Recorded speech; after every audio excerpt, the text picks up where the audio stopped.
Hey guys, welcome back to my YouTube channel. तो आज हम अपोथ सीरीज को फिर से कंटिन्यू करने जा रहे हैं। तो जैसे कि हमने प्रीवियस एपिसोड में देखा था, लूजिंग अपने आप को CO फायर में पाता है और बोलता है कि ये कौन सा प्लेस है, क्या मैं मरा नहीं हूँ अभी। जो ओरा है यहाँ पे वो बहुत ज्यादा सिमिलर है ट्रू मीनिंग ऑफ डाउ से, पर ये किसी तरह से डिफरेंट है। ये ओशन क्या ये सी ऑफ ट्रू मीनिंग है? जब मैंने ट्रू मीनिंग ऑफ डाउ को कल्टिवेट किया था तब मैंने सी ऑफ ट्रू मीनिंग को जो देखा था वो तो कम्प्लीटली इससे डिफरेंट था। जब मैं रेड लोटसेस में फंस गया तो गोल्डन संस्कृत एक्टिवेट हो गई। मैं इन फ्लेम्स को फिर अब्सॉर्ब करने लग पड़ा। मेरी 5 सेंसेस डिसअपियर होगी। अब मैं पता नहीं लगा पा रहा हूँ मैं कहाँ पे पहुंच गया हूँ। वैसे मूव कर रहा होता है अंदर अंदर और सोच रहा होता है कि कुछ तो अजीब है सी में। ऐसा क्यों हो रहा है? जब भी मैं मूव कर रहा हूँ तब मेरे को कुछ ज्यादा खतरनाक पेन फील हो रही है मेरी बॉडी में। मेरे को एक रास्ता फाइंड करना पड़ेगा यहाँ से बाहर निकलने के लिए। तभी लूजिंग जंप करने की कोशिश करता है। वो हैरानी से सोच रहा था चल क्या रहा है, जो लावा वो मेरे को नीचे खींच रहा है, मैं तो छुटकारा ही नहीं पा रहा हूँ इससे। लूजिंग फिर से लावा में गिर जाता है। नंबर बोलता है जो बाकी ब्रेन मास्टर है वो गलत है, मेरे मास्टर हमेशा सही बोलते थे, उसने कभी गलती की ही नहीं। लूजिंग बोलते कि नंबर कहाँ पे हो तुम?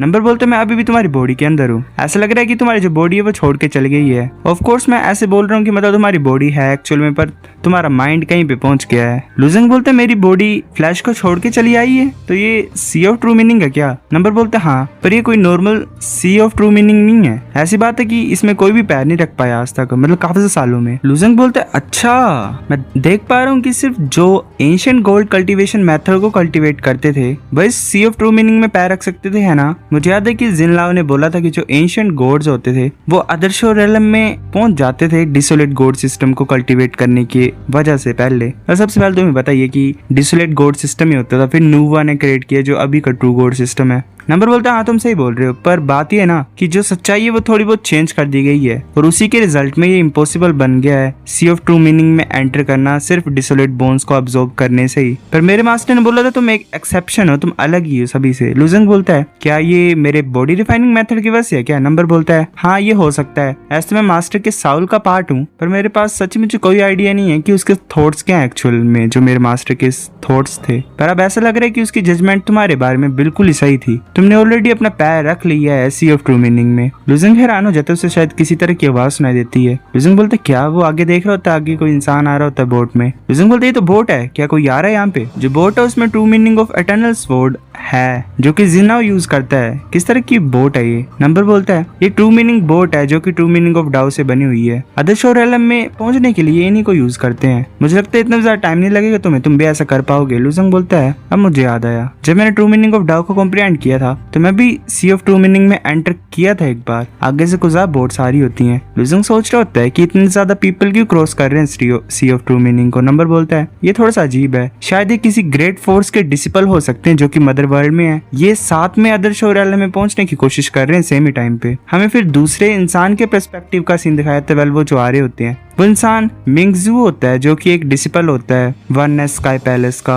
वो बोलता है कि देखो आगे कोई सी में है। एक इंसान और होता है, वो बोलता है कि कोई सी ऑफ ट्रू मीनिंग में फ्लोट कर रहा है, क्या बकवास कर रहे हो? फिर वो हैरान होकर बोलता है ये तो सच है। दूसरा बोलता है ये सच है, एक इंसान सी ऑफ ट्रू मीनिंग को अपनी फिजिकल बॉडी को यूज करके पार कर रहा है, मैंने तो इसके बारे में कभी सुना ही नहीं। एक लड़की भी होती है वहां पे, वो बोलती है कि सीनियर ब्रदर जू, क्या तुम देख सकते हो इंसान आया कहाँ से है? ये सी के ऊपर फ्लोट कर रहा है और अभी मरा भी नहीं है। वो जो होता है सीनियर ब्रदर, वो बोलता है इम्पॉसिबल है, जो सी ऑफ ट्रू मीनिंग है वो सोल को डिस्ट्रॉय कर सकती है। अगर किसी की सोल यांग लेवल पे पहुंच जाती तो भी वो डिस्ट्रॉय हो जाती जैसे वो सी में पड़ता। तो अगर ये मरा नहीं है फिर भी ये कोप्स हो कह सकते हैं यहाँ पे जूनियर सिस्टर किंग शांग। चाहे इंसान जिंदा हो या मर गया हो, हम ट्राई क्यों नहीं करते फाइंड करने के लिए? पर मेरे को गलत सी फीलिंग आ रही है। वो लड़की बोलती कि जी ट्यांगान भूलो मत हमारा काम क्या यहाँ पे, हमने पहला स्टेप ले लिया सी ऑफ ट्रू मीनिंग को क्रॉस करने के लिए, ऐसे बेमतलब की हरकतें मत करना। वो इंसान बोलता है कि तुम्हें चिंता नहीं करनी है, कोई भी प्रॉब्लम नहीं होगी इसे टेस्ट करने के लिए। वो क्रिस्टल टाइप को फॉर्म करता और आगे की तरफ शूट कर देता लूजिंग की तरफ। लूजिंग सोच रहा था सोल अटैक, तुम्हारी इतनी हिम्मत?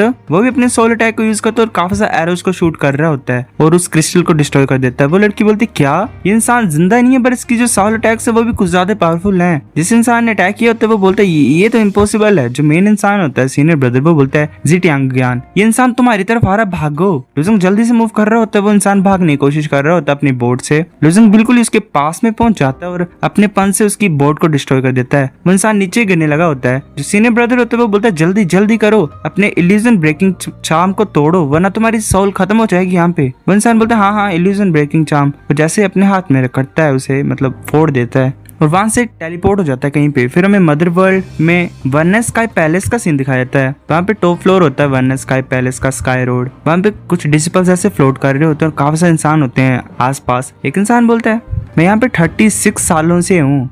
पहले साल में मिंगजी और जीटियान ने स्काई रोड में पैर रखा था और वो सी ऑफ ट्रू मीनिंग में भी एंटर कर गए, पर हमारी तो किस्मत ही खराब है, हम तो ऐसा कर ही नहीं पाते। दूसरा बोलता है मैं ये सोच रहा हूँ कि कितने ज्यादा दूर वो चले गए होंगे पहले टाइम में ही, उन्हें 3 से 5 दिन लग जाएंगे, तब वो जो होता है जीटियान गान वो पहुंच जाता है, नीचे गिर जाता है। एक इंसान बोलता है जीटियान गान इतनी जल्दी वापस आ गया। दूसरा बोलता है तो अभी अभी सी ऑफ ट्रू मीनिंग में एंट्री किया था, ये इम्पॉसिबल है, ये कुछ अनएक्सपेक्टेड हुआ क्या। तभी जीटियान गान का मास्टर वहां पे आ जाता है और बोलता है क्या हुआ तुम्हें। जीटियान गान बोलता है कि मास्टर एक्चुअल में कुछ अजीब सी हरकत हुई थी, हमने एक मॉन्स्टर को एनकाउंटर किया रास्ते में। वैसे सी ऑफ ट्रू मीनिंग में बिना ट्रू मीनिंग बोट के हेल्प से मूव कर रहा था, मैं उसकी स्ट्रेंथ को चेक करना चाहता था, पर उसने हमारे ऊपर अटैक कर दिया और मेरी बोट को डिस्ट्रॉय कर दिया, इसलिए मेरे पास कोई भी चॉइस नहीं बची फिर, और इल्यूजन ब्रेकिंग चार्म को तोड़ना पड़ा। उसका मास्टर बोलते क्या कोई भी ट्रू मीनिंग की बोट नहीं, वैसे ट्रू मीनिंग सी में अपनी सोल की हेल्प से मूव कर रहा था। एक इंसान बोलते ये तो इम्पॉसिबल है, सी ऑफ ट्रू मीनिंग किसी की भी सोल को खा सकता है, निगल सकता है, ऐसा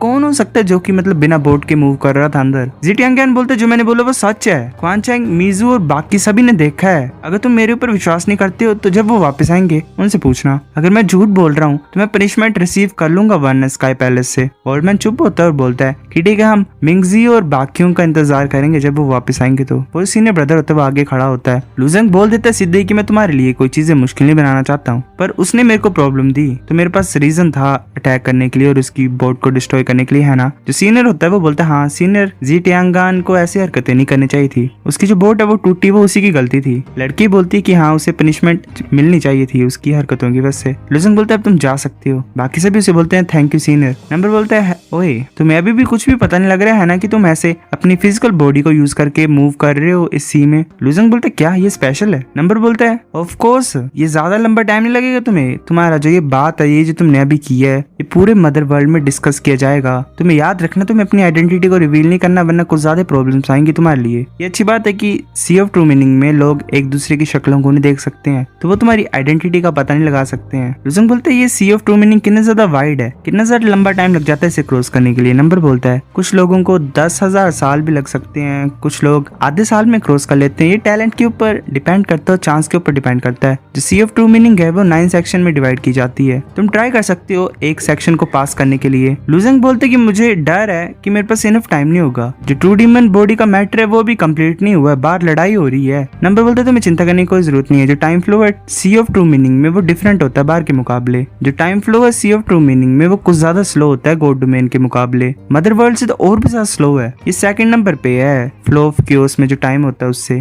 लुजेंग बोलते ठीक है मैं ट्राई करता हूँ। अब मैं चलो पेन को सफर ही करता हूँ और स्विम ही करता हूँ। फिर हमें 3 घंटे के बाद का सीन दिखाता है, लुजेंग ऐसे मूव कर रहा होता है। नंबर बोलता है कि ये वो प्लेस जहाँ पे फर्स्ट और सेकंड सेक्शन को डिवाइड किया गया है। लुजेंग बोलता है कि जो लावा यहाँ पे वो और ज्यादा थिक होता जा रहा है, पेन भी ज्यादा बनती जा रही है, और ज्यादा डिफिकल्ट बनता जा रहा है आगे मूव करना। नंबर बोलता है कि वेल ये तुमने जो किया ये काफी अच्छा ही है, जो पीछे है उन्होंने तो गिव अप ही कर दिया है, चलो अभी के लिए रुक जाते हैं। प्रेशर डबल हो जाएगा जैसे तुम फर्स्ट स्टेज को पास करोगे और सेकंड में पहुंचोगे, तुम्हारी फिजिकल बॉडी से आ नहीं पाएगी। लुजेंग बोलता है अब हम ट्रू मीनिंग ऑफ सी को मतलब कैसे छोड़ के जाएं। नंबर हंसता और बोलते हैं मेरे ऊपर छोड़ दो। लुजेंग वहां से गायब हो जाता है और जाग जाता है। सामने एक लड़की होती है वेल वही फायर वाली, वो बोलती है क्या तुम जाग गए हो। लुजेंग हैरानी से उसकी तरफ देखता है और बोलता है हाँ मैं जाग गया हूँ। लुजेंग सोच रहा होता है क्या ये लड़की मेरा इंतजार कर रही थी जागने के लिए, ये मेरे सामने ही है, ये परफेक्ट अपॉर्चुनिटी नहीं है मेरे लिए true meaning true demon body को रिफाइन करना, मेथड नहीं पता मेरे को रिफाइनिंग का। वो लड़की बोलती है क्या हम सेम काइंड के हैं। लुजेंग बोलता है तुम्हारी काइंड। वो सोच रहा होता है जब मैंने जेड रूलर सील को ऑब्टेन किया था टाइम फॉरबिडन लैंड में, तो वहाँ पे कोई भी जरूरत नहीं थी रिफाइन करने की,